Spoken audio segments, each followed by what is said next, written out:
Alhamdulillahirabbil alamin.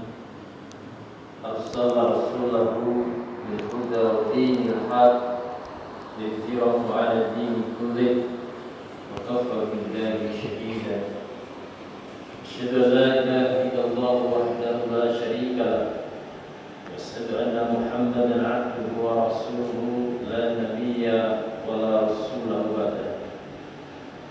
Fa ya ayyuhal hadirun ittaqullah kama qala Allah Ta'ala fil kitabil aziz. A'udzu billahi minasy syaithanir rajim. Bismillahirrahmanirrahim. Ya ayyuhalladzina amanu taqullaha haqqa tuqatih wa la tamutunna illa wa antum muslimun.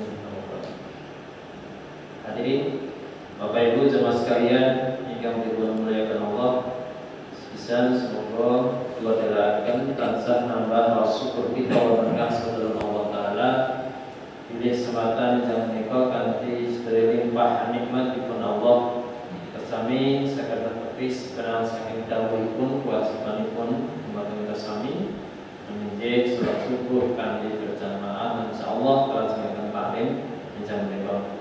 Salawat salam kita tetap diberikan dumateng junjungan kita ingkang dados suri tauladan kita Nabiullah Rasulullah Muhammad sallallahu alaihi wasallam ingkang kita tengah sahabatipun wonten yaumul akhir. Hadirin jemaah sekalian yang dirahmati Allah, lanjutkan kajian kita bab halal haram di dalam Islam. Sebab pembahasan kita fikih halal baik menika ujungipun masalah halal haram. Nama sekalian, kalau sampun kita aturaken di antara tanda yang rezeki yang Allah paringaken dhateng kita barokah, ukuranipun wontenipun siji menawi rezeki menika dadosaken kita qanaah, merasa cukup dengan rezeki yang Allah berikan kepada kita. Atas kisahipun kalomben dipun paringi sekawan dinar gak cukup, telu gak cukup, kalih kemangga cukup, maka sudah barokah, sudah bersih dari perkara-perkara yang subhat dan haram, sehingga Allah cukupkan rezeki. Nomor kali di antara tanda rezeki menika barokah tazudu bitoah, menawi rezeki menika harta meskipun yang kita dapat saking pekerjaan kita itu nambah ketaatan dan Allah. Terus tanda rezeki itu barokah, nek rezeki kita termasuk harta kita, tambah harta kita, tambah ketaatan kita dan Allah.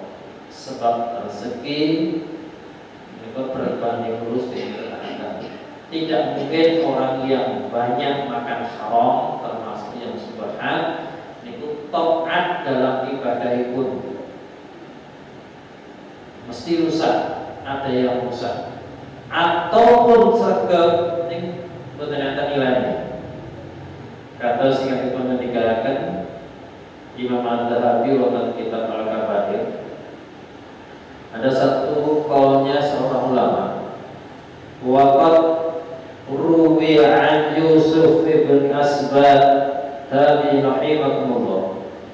Sungguh terdapat satu riwayat dari Yusuf bin Asbad rahimakumullah, beliau seorang tabi'in, yang mengatakan sesungguhnya apabila seorang pemuda beribadah kepada Allah, ada seorang pemuda beribadah kepada Allah, maka setan akan berkata kepada bala tentaranya. Jadi setan ngomong-ngomong sama temannya, lihatlah oleh kalian dari mana makanan yang ia masukkan ke dalam perutnya. Apabila makanannya buruk dari yang haram, maka setan akan berkata, biarkanlah ia bersusah payah dan giat beribadah, kalian tidak perlu repot lagi, karena ketekunan yang diikuti dengan makanan yang haram itu tidak berguna sama sekali. Jadi obrolan setan. Tiap ingkang tekun ibadah serta ke masjid, jamaah serta baca Quran serta sedekah, semua ibadah dia lakukan. Tapi ketika makanannya haram, setan mengatakan biarkan saja. Karena ketekunan dalam ibadah yang disertai dengan makanan haram itu tidak berguna sama sekali. Wah kaca lah, bukan nilainya. Dikuatkan hadis Rasulullah, barang siapa memasukkan sesuap makanan haram ke dalam mulutnya, maka tidak diterima amalannya selama 40 hari. Harus betul-betul bersih harta kita, rezeki kita yang kita berikan kepada kita dan anak istri kita. Hadirin jamaah sekalian yang dirahmati Allah, kita lanjutkan pembahasan kita kemudian di antara fikih al-bai' menika fikih jual beli. Di antara jual beli yang terlarang sudah kemudian jual beli doror. Kemudian yang kedua jual beli doror, jual beli yang membahayakan dan mendolimi orang lain. Masuk jual beli yang terlarang di antaranya yaitu mereka jual beli barang yang belum diterima.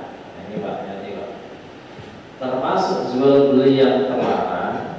Kalau Rasul menyebutkan ini terlarang, berarti hasilnya nanti menjadi terlarang juga. Hasilnya menjadi haram, yaitu jual beli yang belum diterima. Dari pun sabda Rasulullah, "Idza ishtaraita syai'an fala tabi'hu hatta taqbidah." Jika engkau membeli sesuatu, engkau jangan menjualnya hingga engkau menerimanya. Tidak boleh menjual sebelum kita punya barangnya. Ini dalil. Manib ta'a to'aman fala yabi'u hatta yastawfi. Barang siapa membeli makanan, ia jangan menjualnya hingga menerimanya. Nah, ini yang banyak dilanggar, banyak berlaku dalam hukum ini adalah biasanya jual beli online, Pak. Hati-hati. Ini termasuk larangan, yaitu ketika membeli barang, jual barang yang belum diterima. Nah, online itu bukan. Nah, rata-rata sebagian besar. Terus fikih dalam jual beli online, dalam jual beli kontemporer itu disebutkan di antara larangan dalam jual beli online itu satu, yang dilarang adalah jual beli barang-barang ribawi, khususnya emas dan perak. Jual beli emas dan perak lewat online niku terlarang. Sebabnya apa? Soal terlarang. Nah, sebab barang-barang ribawi baik emas dan perak dan empat yang lainnya itu syaratnya jual beli itu barang ribawi kan ada 6: 1 emas, 2 perak, 3 gandum kasar, 4 gandum halus, 5 kurma, 6 garam. Yang pertama emas dan perak itu ilahnya sama dengan uang. Nah, syaratnya jual beli emas dan perak itu satu, harus sama barangnya. Harus sama barangnya.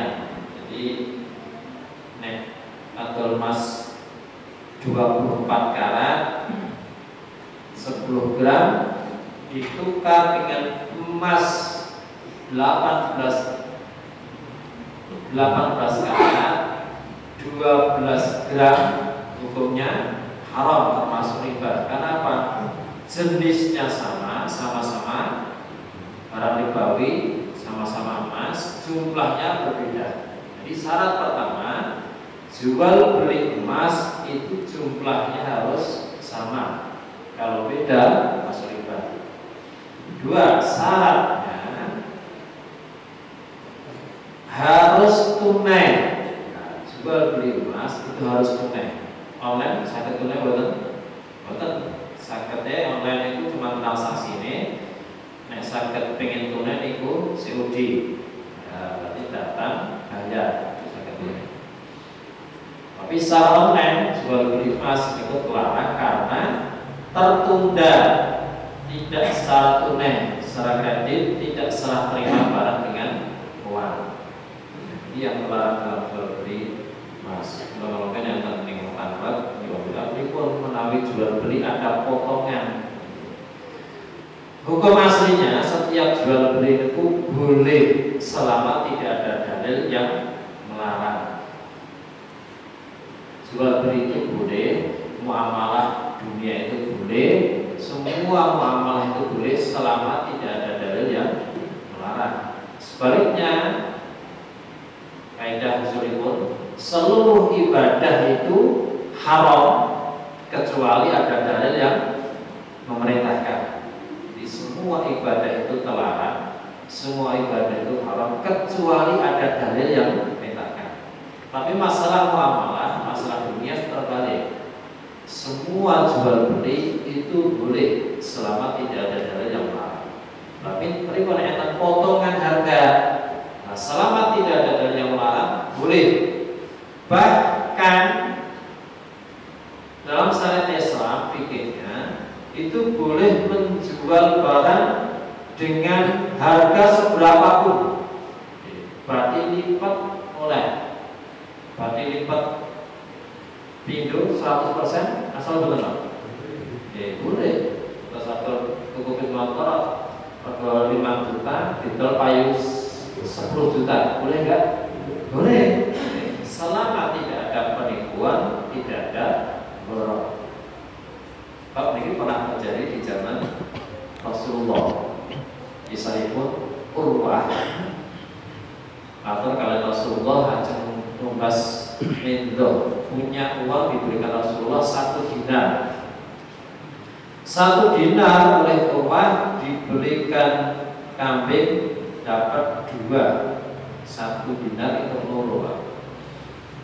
Setelah dibawa pulang dijual lagi, 1 kambing laku 1 dinar.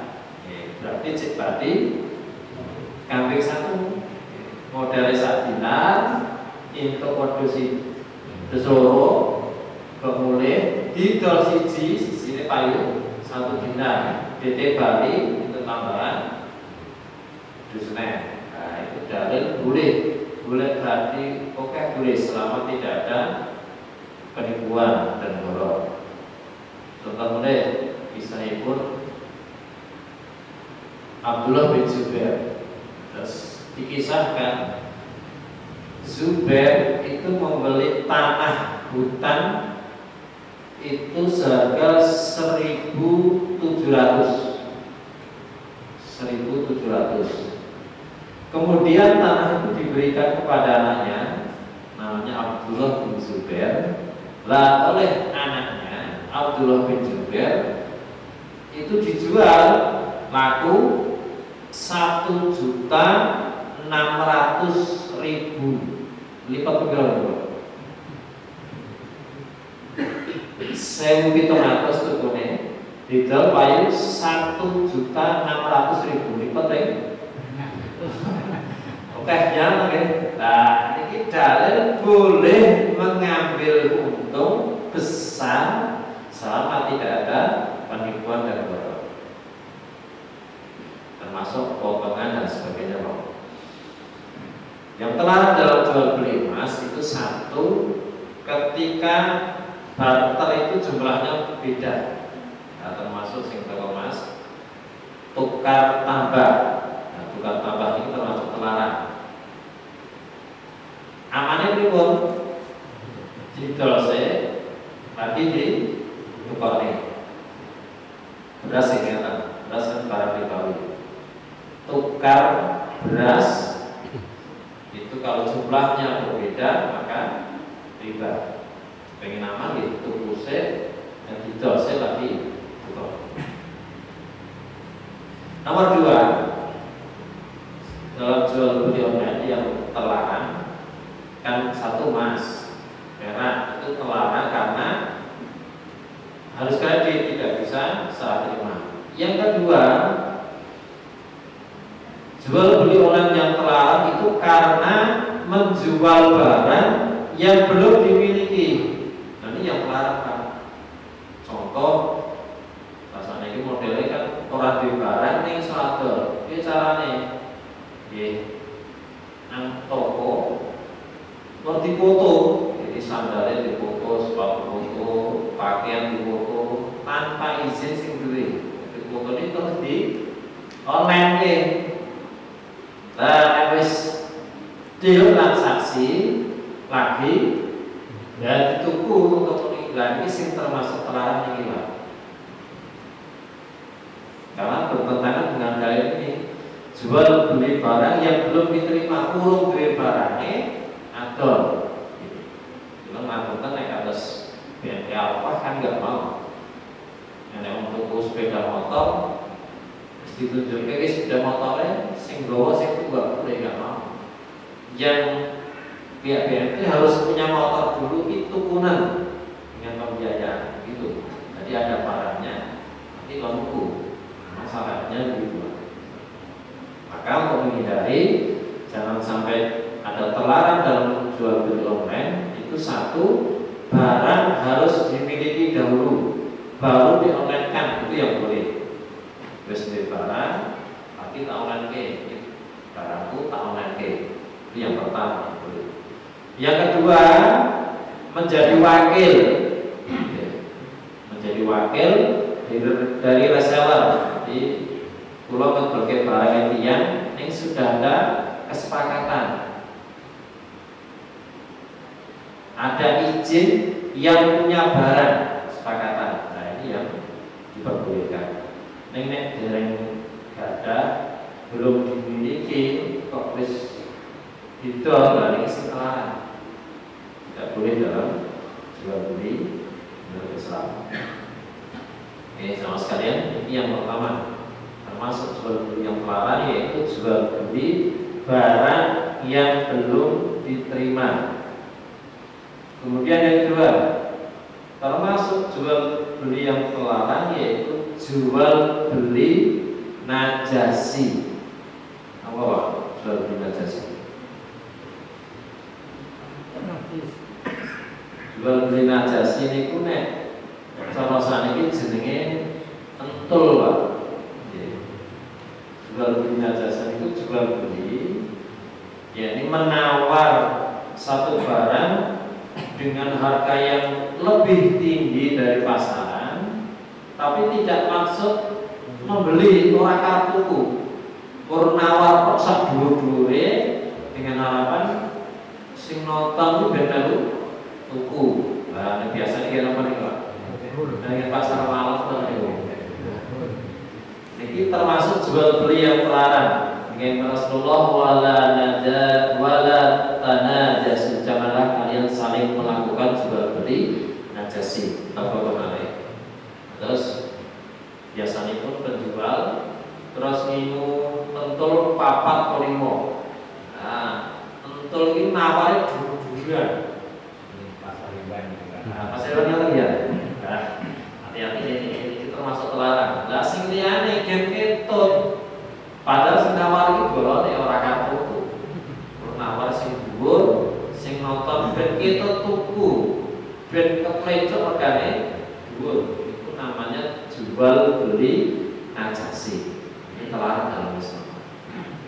Nek kalau nggak tahu sih, di pasar malam itu apa biasa. Di pasar riwan kan ya, batik sing bakal hewan nek nyinggung dan itu terlarang. Nek terlarang berarti hasilnya kalau nggak sepakat ini ya haram. Utawi diberi jual beli online yang berlaku ini biasa menawarkan barang ning terus duwe entul liyane duwe papat koliko naware dhuwur-dhuwuran ben sing nonton itu yo ketok regane regane. Nah ini namanya jual beli najasi, jual beli yang terlarang.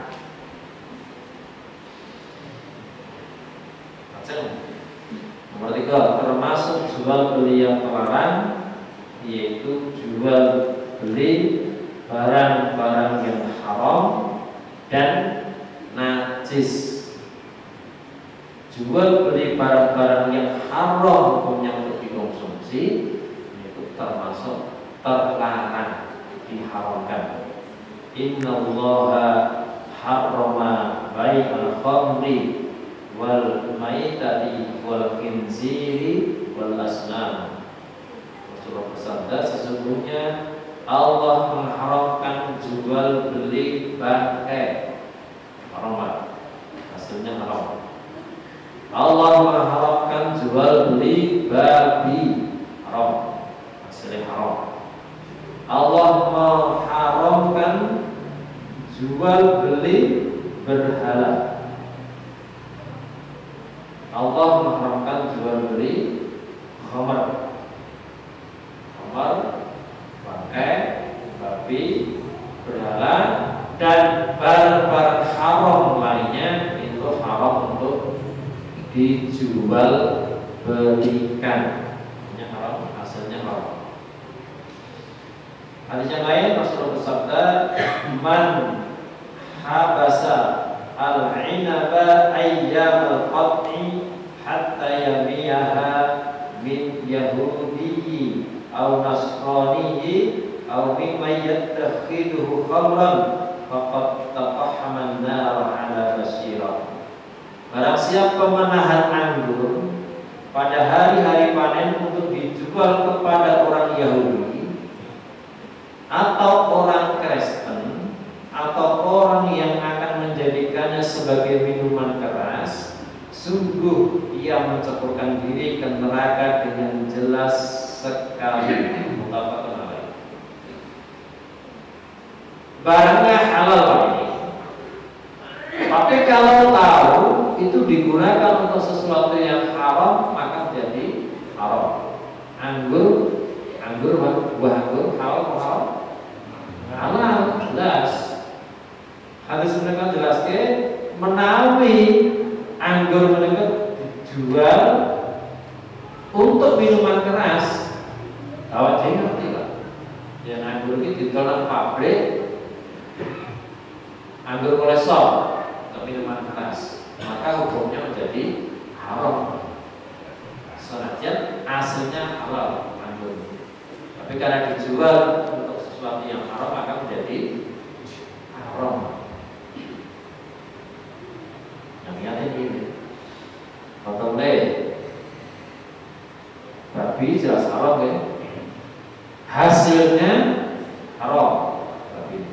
Nah kita adol sayur kangkung, kita adol katul, kangkung katul jelas halal 100%. Tapi kok didol gen babi jelas untuk sesuatu yang haram maka menjadi haram. Walaupun hukum aslinya halal, sebagaimana anggur tadi hukum aslinya halal, tapi kalau dijual untuk sesuatu yang haram dan jelas kita tahu itu haram maka menjadi haram. Hati-hati. Sekali lagi kalau tidak terjebak kepada subhat, lebih bahaya kita masuk sesuatu yang haram. Hadirin jemaah sekalian, jika dimuliakan Allah, semoga beberapa gambaran di antara transaksi jual beli yang diharamkan. Sampai di sini dulu. Ada pertanyaan? Iya, betul. jual beli rokok. Nah, ini apa ya? Nah, berat kepalanya.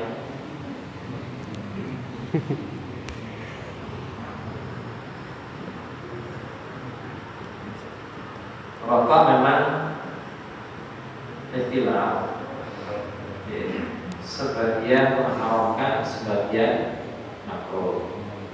Tapi secara umum sebenarnya ulama-ulama internasional, ulama-ulama Saudi, termasuk fatwa MUI, termasuk Muhammadiyah sendiri, Tarjih Muhammadiyah, itu sudah sepakat merokok itu haram. MUI Pak, MUI Muhammadiyah haram. Mana yang setelah kita NU sebagian besar masih menghukumi makruh.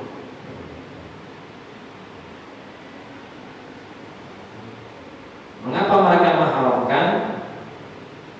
Karena madharatnya jelas lebih besar dari manfaatnya. Lalu pengharaman khamar kan apa? Pertama turun ayat bahwa khamar itu ada manfaatnya, ada madharatnya. Nah, Nabi turun ayat itu sahabat biasa, mendem biasa, mana ada manfaatnya. Nah, baru turun ayat yang kedua. Ya ayyuhalladzina amanu la taqrabus sholata wa antum sukara. Wahai orang yang beriman, janganlah kalian sholat sedangkan kalian dalam keadaan mabuk. Iya dia kali ini. Berarti yang harus sholat ojo mendem. Nah, cek mendem Pak sahabat. Nah, baru turun ayat yang terakhir tentang haramnya khamar, termasuk keburukan besar-besar. Baru ketika turun ayat itu Madinah waktu itu banjir khamar. Sebab rata-rata para sahabat itu sediaan khamar itu rasa botol-botol drum-druman suntak kabeh karena yakin turun ayat halnya khamar. Nah, rokok itu sebenarnya madaratnya jauh lebih besar dari manfaatnya. Wong tulisannya wis rokok membunuhmu kan ya, mulai kanker dan sebagainya.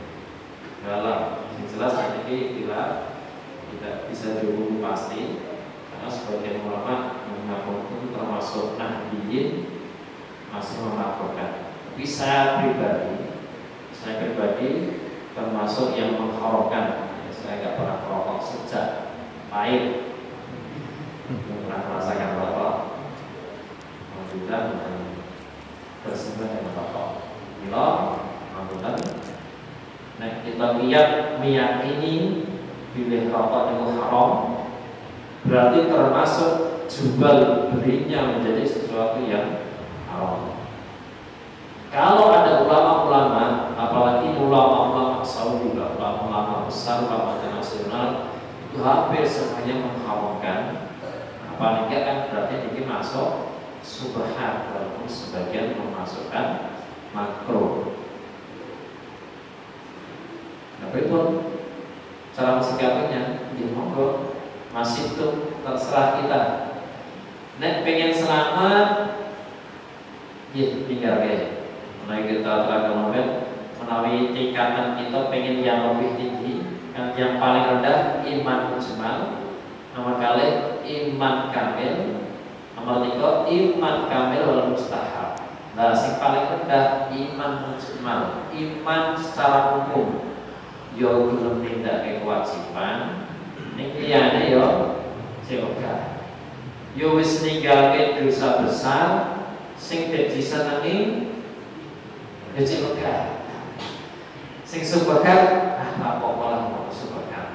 Nah, maka kelompok ini nanti yang di akhirat termasuk kelompok ahlul wa'id, kelompok orang yang beriman yang mendapatkan ancaman di neraka. Ini monggo nih, kita pilih sing ini monggo. Nah, masih tuh. Utawi pilihan yang kedua iman yang kamil. orang yang menjalankan semua kewajiban sekalipun yang sunnah sihoga, dan meninggalkan semua dosa besar termasuk yang subhat, sementara yang dosa kecil masih biasa dikerjakan. Maka kelompok ini adalah kelompok nanti yang di akhirat akan mendapatkan hisab yang ringan, kemudian masuk surga tanpa harus di neraka. Nah, maka monggo pilihan kita. Maka aku tak menjaga operasi.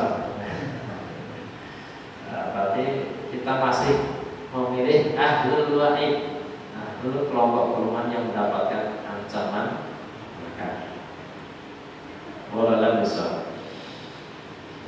Kata yang sangat kita terangkan sama sekalian, yang sekalian juga mungkin mendapat manfaat.